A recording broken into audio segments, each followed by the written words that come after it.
I'm not even sworn in yet. I'm cleaning up the mess around here. All right, who is this? About this right here? If it'll stay. Wait, here we go. Let's see if that works. It's teamwork. Will that work? I think so.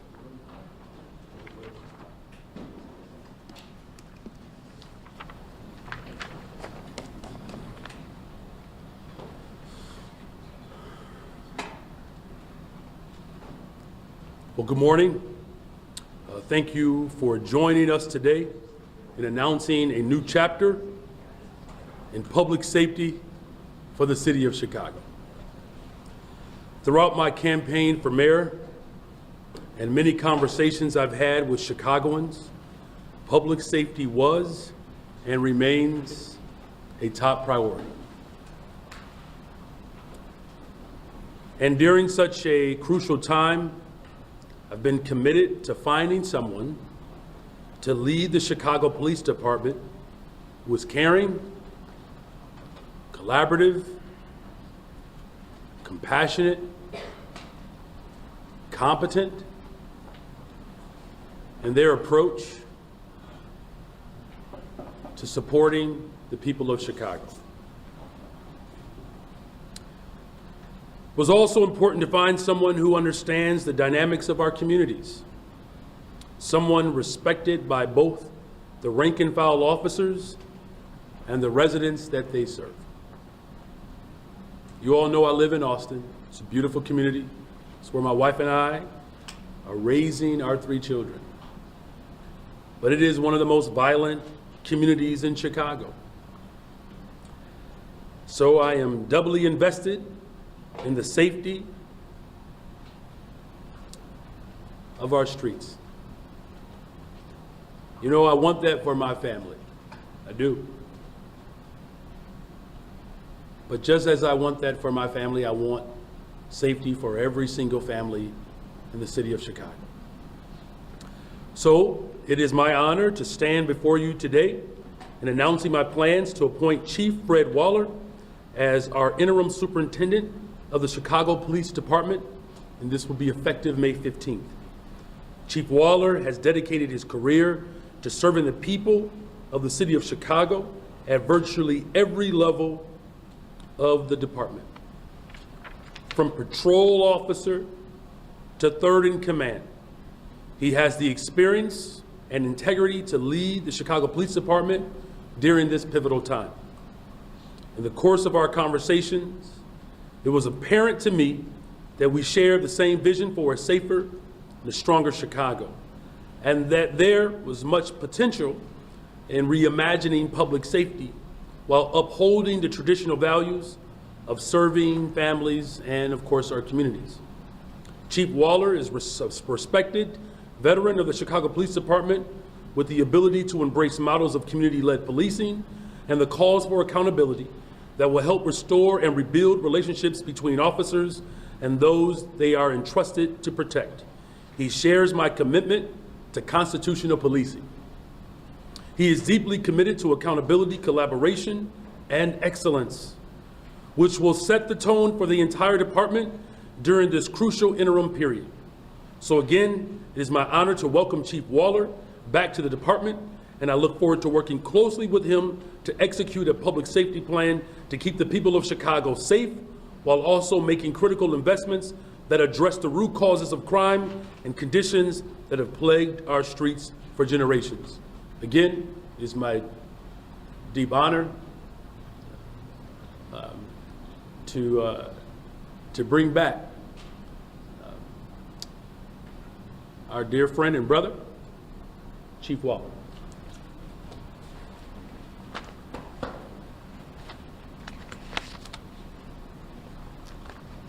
Thank you, Mayor-elect Johnson, and thank you everyone for joining us this morning. I'm honored to be elected and selected, I should say, as the interim superintendent for the department that I humbly served for 34 years. This is a crucial moment for our city. If there's one thing that could bring me out of retirement, it was this opportunity to lead and return to the place that I've given so much of my life to. I understand firsthand the sacrifices that officers make every day to keep our city safe. And I am committed to providing the resources, the direction, and the training they need to fulfill the commitment to the people of our city. We must protect the people of Chicago. We must also be mindful of the relationships between the department and the communities we serve. We must rebuild trust, and we must rebuild morale in the department. We can and will do both. I'm not going to front. I'm old school, as you all know. But I'm old school with integrity, professionalism, and respect. I worked on both the south side. I worked all over the city. In every corner of the city, I've had an opportunity to work. And with that being said, I've seen the brutality on the Chicago streets, but I've also seen the beauty in the city and in our neighborhoods and in the people. And I know that we can accomplish in our department with collaboration, compassion, and dedication to work out in our communities. I recognize the great potential there is in upholding the core values of the Chicago Police Department. Along with the vision of Mayor-elect Johnson, I am ready to lead our city in this crucial moment with the understanding that this is essential, and we will engage with the most impacted by violence, crime, to identify concerns and needs of our city. Thank you. Thank you again, Chief Waller, and we're looking forward to building a better, stronger, safer Chicago, and we're going to do it together. Take a couple of questions. Mayor-elect Johnson, I have a question, please. Are you looking for Chief Waller to take the job full-time? You know, Chief Waller's expressed that his main responsibility is to be a part of the transition as we move into finding a permanent person. Mayor-elect Johnson, you talked about experience and integrity. Fred Waller worked for many years alongside and as a commanding district commander of Ronald Watts. After Ronald Watts was arrested with another member of his crew, Fred Waller nominated for promotion to his promotion to sergeant Watts' right-hand man, a guy who was known as his enforcer, his bodyguard. It was 10 months after the arrest. The same guy took more than a decade. Are you okay? I've got a little cough. That's okay. It took more Take than your a time. decade for city officials to get this officer off the force. He resigned last year upon the release of the city report calling for his dismissal, a report that focused on that crew's extortion. Fred Waller was very close to this.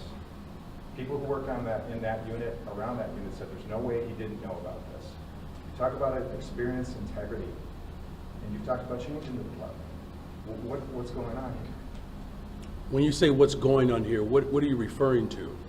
Is he the change agent that you promised in your campaign?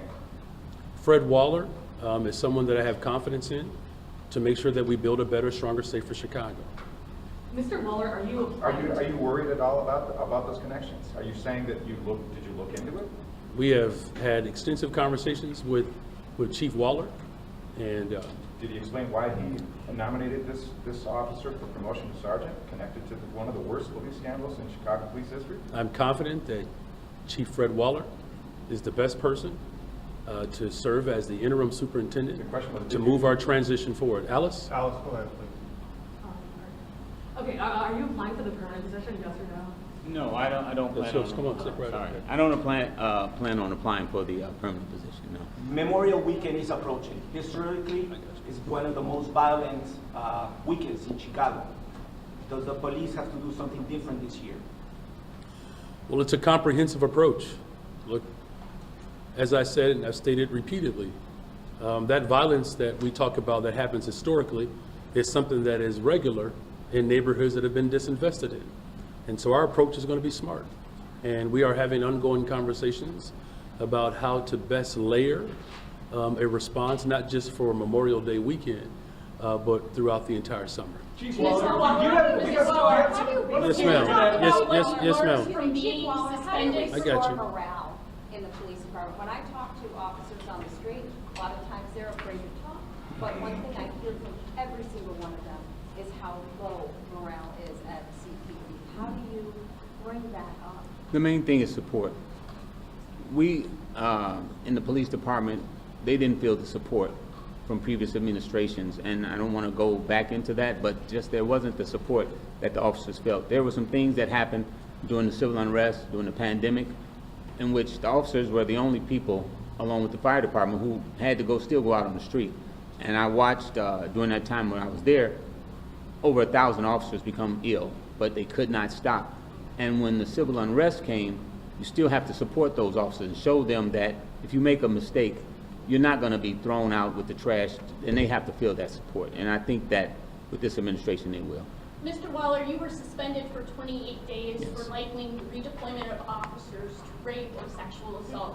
What did you learn from that suspension, and what would you say to female officers who don't think that you are the appropriate choice to lead the department, given that remark? There were females in the room, and I'll be 100% transparent. It was the wrong choice of words. It was an attempt to emphasize how much resources were being taken from patrol, and it was just inappropriate the way I phrased it. It was taken out of context. There were females in the room, and at that time it was a little... Those females filed the complaint against you Well, that led to your suspension. a female did, and as far as the suspension, I gave up my complete vacation to supplement that time that I would have been suspended. I never stopped working. I was given that in February, actually, and I continued to work all the way until August. I never missed one day for that suspension. I gave up my vacation to supplement that. So you're saying you were not actually punished for likening the redeployment of officers to rape?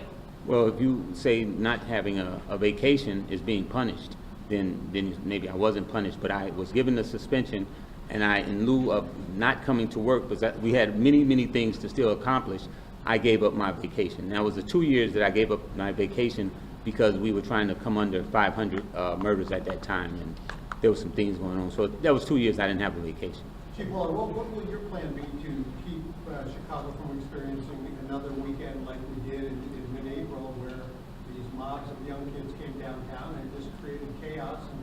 We've done some collaborative things in the past with some street intervention teams, and I see that some of the pastors and dads are getting involved, and it has to be a collaborative effort. You have to use some innovative ways to look at it, and I've had a chance to sit back on the sideline and look at maybe some of the mistakes that we might have made in the past. We also have to include CPS because many of these teens attend CPS schools, so we have to include them also. Chief Waller, do you think the police department should end its contract with ShotSpotter?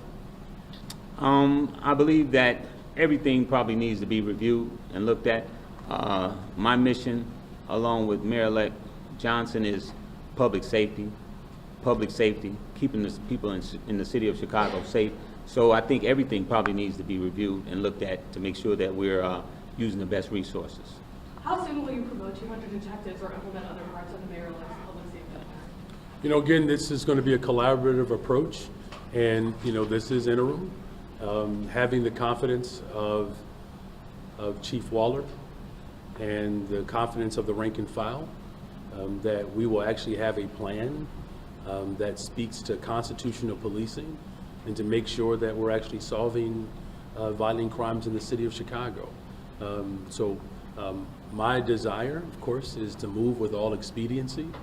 And again, we're looking forward to having Chief Waller's expertise and as well as his command of what it takes to have, again, a smart approach towards policing. Mayor, did you consider anybody who is currently in the department for this role, and what should people read into your decision to pull somebody out of retirement as opposed to giving that person a leg up for the permanent job? It's a very good question. I appreciate that. I like the more thematic, holistic approach where it allows for, you know, like a real exchange of ideas. Appreciate that. So yes, you know, I talked to a number of individuals that are currently serving in law enforcement. You know, what stood out for me with Chief Waller was not only his consciousness around how do we make sure that the rank and file members of our police department have what they need, but also his consciousness around smart policing and engaging the community, something that we can do a lot better of implementing. The other dynamic about Fred Waller that is quite impressive, his entire family is dedicated to public safety in Chicago. That's darn literally his entire family. And so not only has he come through the ranks, his family has been on the front line working to protect our city. And look, it's rare to have someone of his caliber and his expertise who comes from the rank and file, who lives in this city, who's invested in this city, and has a very dynamic view of what it's going to take to ultimately keep the people of Chicago safe. And then the fact that he has committed himself to being part of this transition, so that as we go through the selection process, we have someone who can help set the right tone for what the people of Chicago can expect moving forward. Thank you for that. Mayor-elect Johnson, do you favor the use of the former South Shore High School to house immigrants sent here from Texas? And what will your administration do as soon as you take office to address the humanitarian crisis? Thank you for that question. Everybody's really getting good at asking me questions. I feel like, Clearly our job. no, I appreciate that, but it doesn't mean everybody does it right, though. So, and it's just refreshing to feel that. So even though it is your job, I just want to acknowledge the fact that you all are doing a good job at it, is what I'm saying. I hope you are as complimentary to me in a couple of years as I am to you. But you know, look, the truth of the matter is that, you know, we have governors at the border that have demonstrated that they are not willing to collaborate in a real way. And so that is still, of course, very disappointing. And one of the things to the second part of your question, I'm prepared to have conversations with everyone, and particularly those who may use this as a weapon against cities. You know, the fact that many of these asylum seekers, if not the vast majority of them, are in a real difficult condition, emotionally and physically, being used as a political football is still unconscionable. So what I favor and what we will do day one is to make sure that there is a real effort to coordinate our resources, the federal, state, the county, and the city level. We are already in the process of developing that infrastructure for that type of coordination. And then, of course, back to the first part of your question about what I favor. What I favor and what my preferences always will be is a real community process that allows for our response to not just meet the need, but that it includes all stakeholders in solving what ultimately is, you know, is a crisis that is, quite frankly, is engineered, right? And so I'm going to work with the people of Chicago. Of course, our older persons that represent areas, you know, where we can be supportive for asylum seekers. But then the last thing is, many communities have been denied for too long basic amenities and resources that can help strengthen those communities. And the stronger our communities are, the better positioned we will be to support those who are struggling. You know, right now, you know, we have this weight in many of our communities that, you know, look, you all know where I started my career, and, you know, school closings are still very, very traumatic, right? The harm and the pain and the anguish that was caused, still is a hardship. And so I don't want to be responsible for any type of re-triggering of that trauma. And so we're going to work with sensitivity, and we're also going to work with intentionality. Thank you all very much. Thank you. Waller mentioned you. Chief Waller, congratulations. Thanks, guys.